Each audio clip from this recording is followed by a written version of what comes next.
I don't want to hear it. But at first, they heard it. They agree with it. They know that it was the truth. But it has no root, just like the one that fall on the rock.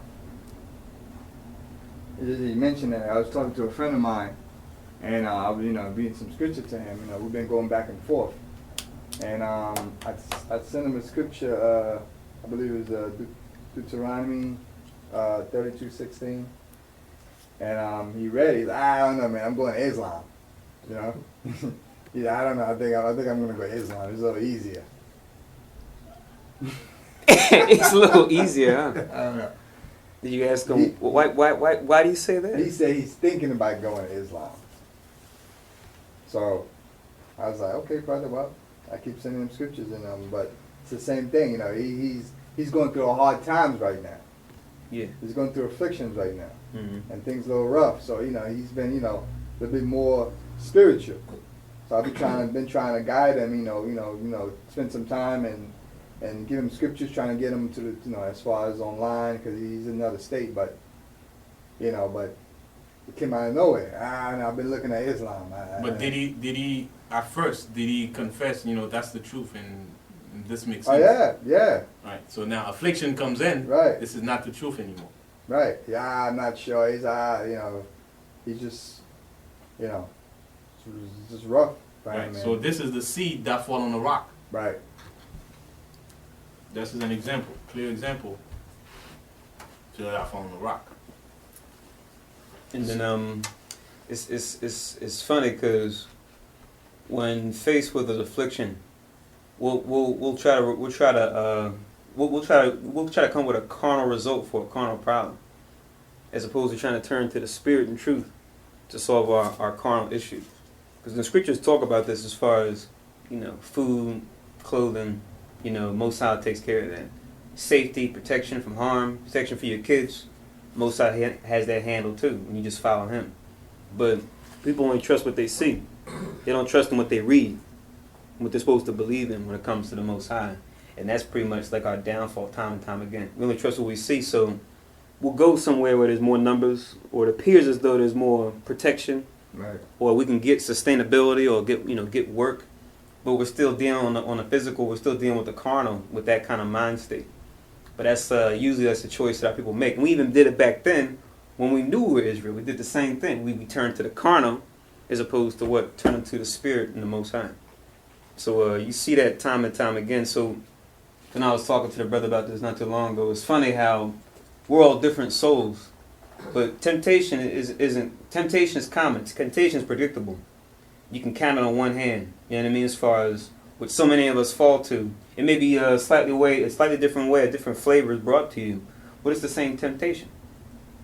And as we're going, I'll say more after we finish this, but temptation is predictable. It's something that we can clearly see coming, and we're getting a heads up from Christ right here. And you say, "Oh, my situation is so different," but it's really not. It's really not. You have other brothers and sisters who left for the same reason that you're thinking about leaving now.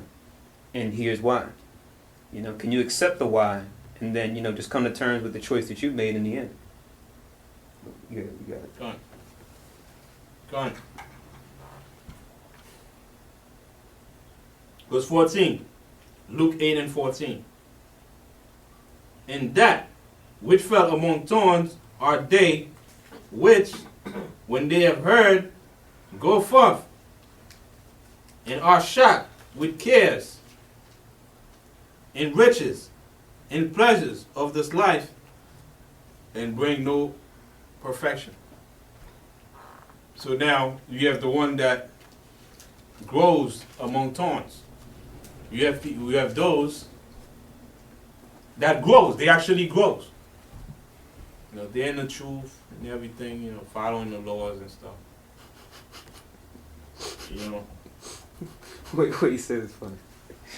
Somewhere down somewhere down the line, 3-4 years, you're like, what happened, man? Yeah, man, I gotta get this money. Yeah, man, we've been waiting for Christ for so long, man. They said it was coming in 2000 past. It was coming in, the other day the guy said it's coming, Brother, I'm hurt, man. I had to go for that money. You know? Money comes in, you know, and it was easy. You know, I didn't have to do much. So, you know, I'm coming back. You know, I'm coming back. You know? Just to reference what you just said about Christ is coming, that same preacher that said that it was coming back in May 21st. You put a new date? He said, it was a miscalculation. He said, well, it's coming. It was supposed to be the 21st. Mm-hmm. This month that just passed. Yes. He's like, yo, what happened? He said, they say he's staying out of the spotlight now. He don't even want to talk no more. Done. So now, you have those that actually grow. They know the truth. They know you got to keep the Sabbath day. They confess that, you know, that's the truth. But for some reason, they just, for riches, actually it tells you, riches and pleasure of this life, and bring no fruit to perfection. Meaning that when they bring no fruit to perfection, they sanctify, they bring nobody to sanctification. So that's what it means to perfection. Some people also, with that word, people take it and run with it. Say, we can't be perfect.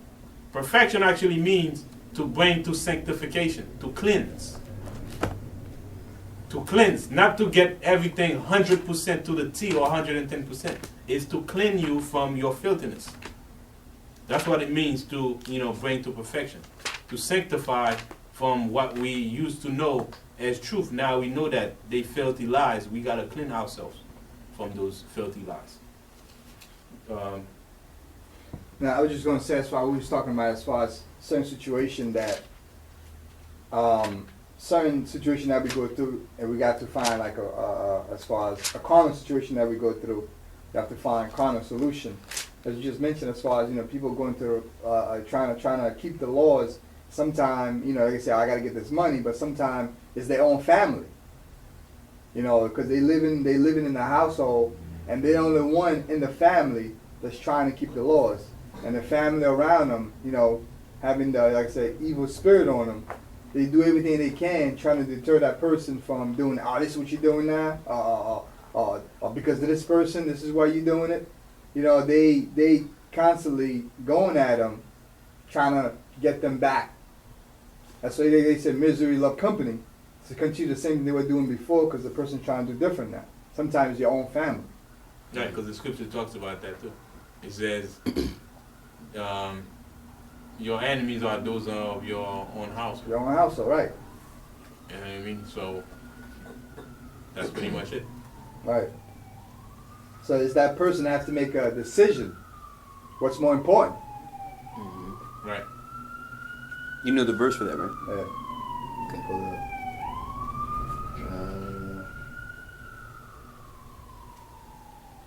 I'll let you find it. Now let me continue, and then when you have it, you can call it. It says, but that on the good ground are they which in an honest and good heart, having heard the word, keep it and bring forth fruit with patience. So, it says, but that on the good ground. Those that fall on the good ground, what happened to them? After they heard it, the word, they keep it and bring forth fruit with patience. What does it mean to bring forth fruit with patience? Like those who grow on thorns, they bring no fruit. They have no patience. Right? When you look at a farmer did not just plant the seed and then tomorrow, here go mangoes, here go oranges, here go apples. You have to water it, right? You have to keep constantly going and see how it's doing, right? Most importantly, you just gotta wait. So, in the process of waiting, what they could do other things. They could find out, where they're gonna sell it when it grows, what market they're gonna take it to. Try to establish different contacts of suppliers right? Try to see next season what they're gonna do. What's the next step? How much it's gonna cost? To sell it. Where they gonna find transportation? Or they can just sit there complaining and do nothing. So this is the farmer. The farmer could do that. Could sit there complaining, oh man, I planted this thing, man. I gotta wait 8 months from now for it to grow. Man. So meanwhile, you know what? It's like the hell with that farming thing. I'm neglecting the whole thing. I'm gonna go out in the world and start enjoying myself. So that's the one in 14 verse. While they waiting for Yasharahla, and also as they go out there, they keep getting rejected by people. They say like, you know what? You see, that's what I'm talking about. People don't want to hear the truth, man.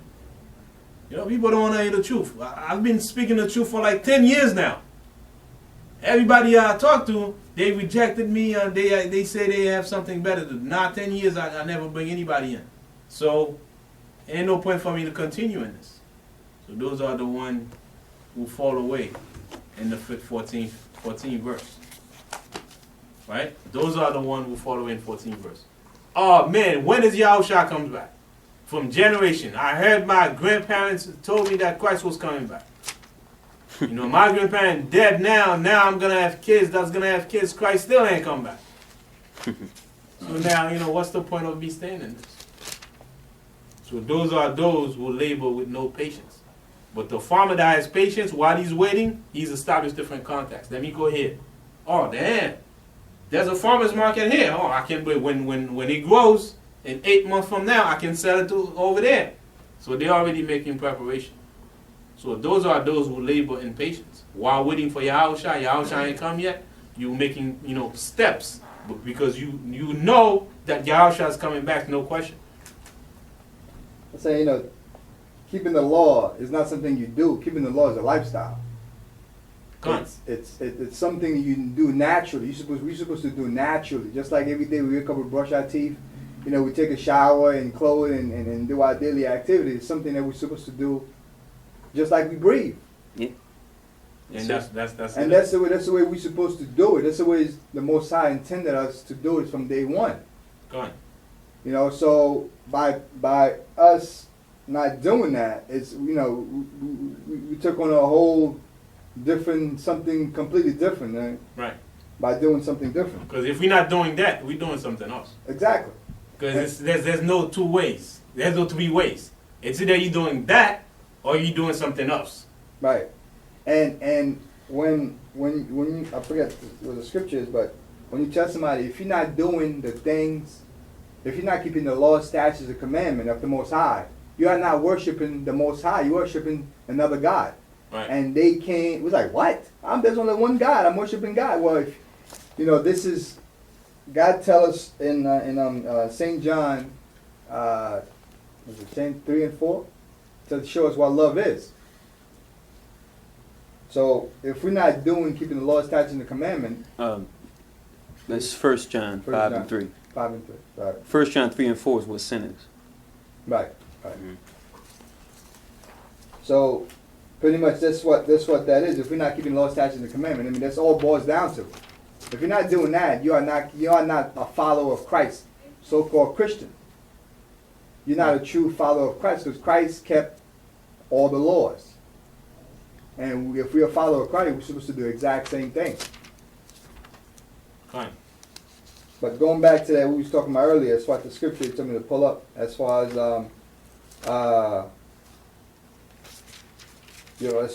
your family, choosing your family over the Most High.